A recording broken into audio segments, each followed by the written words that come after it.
સુરતની ટેક્સટાઇલ માર્કેટમાં અવારનવાર છેતરપિંડીની ઘટના સામે આવતી હોય છે। ત્યારે માર્કેટમાં વેપારીઓ સાથે છેતરપિંડી કરનાર રમેશ ઉર્ફે સીતારામ હિશોરિયાની પોલીસ દ્વારા ધરપકડ કરવામાં આવી છે।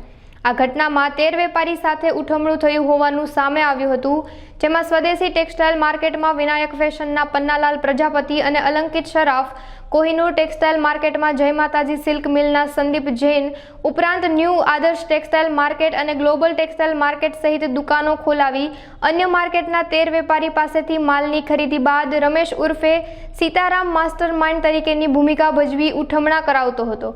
જોકે અંતે આ મુખ્ય સૂત્રધાર પણ પાંજરે પુરાયો છે। સલાબતપુરા પોલીસ સ્ટેશન વિસ્તારમાં છેતરપિંડીની એક ફરિયાદ નોંધાઈ હતી।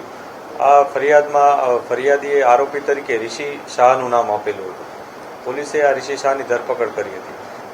ધરપકડ બાદ ઇન્વેસ્ટિગેશન જ્યારે વધારે ઊંડાણપૂર્વક કરવામાં આવ્યું ત્યારે પોલીસને ખબર પડી કે ઋષિ શાહ એક પૂર્વ આયોજિત કાવતરાના ભાગરૂપે આમાં બેસેલો હતો દુકાન લઈને, અને એને દુકાન અપાવનાર એક રમેશ ધનજીભાઈ હિશોરિયા ઉર્ફે સીતારામ કરીને એક વ્યક્તિ છે, એણે એને દુકાન અપાવડાવી હતી અને એને ફાઇનાન્સ પણ કર્યું હતું। આ પ્રકારની પ્રાથમિક માહિતી પોલીસને મળી હતી। ત્યારબાદ પોલીસે વધુ ઊંડાણપૂર્વક તપાસ કરી હતી કે જે માલ ઋષિએ ખરીદ્યો છે એ માલ એણે કોને આપ્યો છે। તો આ માલ જેને એને આપ્યો હતો એ પણ આ સીતારામ રમેશ ધનજીભાઈ ઉર્ફે સીતારામના સંપર્કમાં હતો, અને જે માલ લેનાર છે વિજય કરીને એ પણ આ સીતારામના સંપર્કમાં હતો। તેથી પોલીસને કન્ફર્મ થયું હતું કે આ જે સમગ્ર ઘટના છે એમાં મુખ્ય સૂત્રધાર તરીકે રમેશ ધનજીભાઈ સીતારામ છે, અને એને કારણે પોલીસે જે બીજી ઇન્ફોર્મેશન મળી અને જે પુરાવા મળ્યા એના આધારે આની ધરપકડ કરી છે। ધરપકડ બાદ અમે અન્ય પણ ઇન્વેસ્ટિગેશન અત્યારે કરી રહ્યા છીએ કે આ વ્યક્તિ અન્ય કયા કયા ગુનાઓમાં સામેલ છે।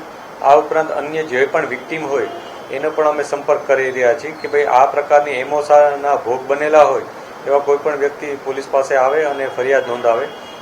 આપ મીડિયાના મિત્રોના મારફતે પણ અમારી અપીલ છે લોકોને કે કોઈ પણ વ્યક્તિ આવી રીતના છેતરપિંડીનો ભોગ બન્યો હોય કે જેમાં એને માલ આપ્યો હોય પરંતુ પૈસા કોઈ એને પરત ના આપ્યા હોય અને સસ્તામાં માલ એક સાથે ખરીદ્યો હોય, આ પ્રકારના અલગ અલગ ઘટના એના કોઈ સાથે બની હોય તો પોલીસનો સંપર્ક કરે। અમે તત્કાલ એના ઉપર કાર્યવાહી કરીશું। જે પણ પુરાવા મળશે એના આધારે અમે જેન્યુઇનલી જે પણ કાયદેસરની કાર્યવાહી કરવાની થતી હોય એ કરીશું।